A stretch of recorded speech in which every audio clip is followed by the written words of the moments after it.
அஸ்ஸலாமு அலைக்கும் வரஹ்மத்துல்லாஹி வபரகாத்துஹு. அன்பார்ந்த சகோதர சகோதரிகளே, நம்முடைய இஸ்லாமிக் குயிஸ் எவ்ரிதிங் சேனலின் இந்த இஸ்லாமிய கேள்வி பதில் நிகழ்ச்சியில் இன்று முதல் அண்ணல் நபி ஸல்லல்லாஹு அலைஹி வஸல்லம் அவர்களின் புனிதமான வாழ்க்கை வரலாற்று தொடரை ஆரம்பிக்கிறோம். நம்முடைய தூதர் நபி ஸல்லல்லாஹு அலைஹி வஸல்லம் அவர்கள் வரலாற்று சிறப்புமிக்க யானை ஆண்டு ரபியுல் அவ்வல் மாதம் 12ஆம் நாள் திங்கட்கிழமை அன்று புனித மக்கா நகரில் பிறந்தார்கள்.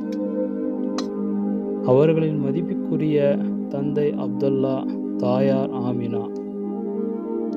நபி ஸல்லல்லாஹு அலைஹி வஸல்லம் அவர்கள் பிறப்பதற்கு முன்பே அவர்களின் தந்தை மரணித்து விட்டார்கள். அரபு நாட்டு வழக்கப்படி குழந்தையாக இருந்த நபி ஸல்லல்லாஹு அலைஹி வஸல்லம் அவர்களுக்கு பாலூட்டி வளர்க்கும் பாக்கியம் நற்பண்புகள் கொண்ட ஹலிமா அஸ்ஸஹதியா ரலியல்லாஹு அன்ஹா என்ற செவிலி தாய்க்கு கிடைத்தது.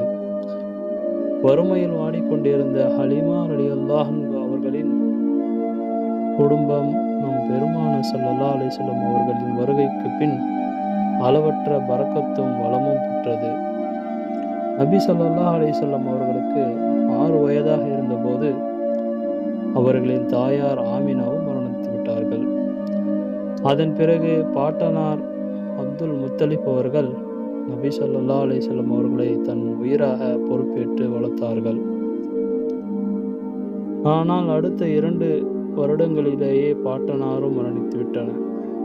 நபி ஸல்லல்லாஹு அலைஹி வஸல்லம் அவர்கள் தனது 8வது வயதிலிருந்து சிறிய தந்தை அபு தாலிபின் அன்பான அரவணைப்பில் வளர்ந்தார்கள். இளமை பருவத்திலிருந்தே அநீதிகளுக்கு எதிராகவும் நேர்மையுடனும் வாழ்ந்த நபி ஸல்லல்லாஹு அலைஹி வஸல்லம் அவர்களின் நற்பண்புகளைக் கண்டு வியந்த அந்த மக்கள் அவர்கள் அல் அமீன், அதாவது நம்பிக்கையாளர் என்றும், அஸ்ஸாதிக், அதாவது உண்மையாளர் என்றும் அன்போடு அழைத்தார்கள். இன்ஷா அல்லாஹ் இது போன்ற நபி ஸல்லல்லாஹு அலைஹி வஸல்லம் அவர்களுடைய வரலாற்று சிறப்புமிக்க வாழ்வின் அடுத்தடுத்த பகுதிகளை இனிவரும் காலங்களில் நாம் தொடர்ந்து பார்ப்போம். ஜஸாக்கல்லாஹு ஹைரன். அஸ்ஸலாமு அலைக்கும் வரஹ்மத்துல்லாஹி வபரகாத்துஹு.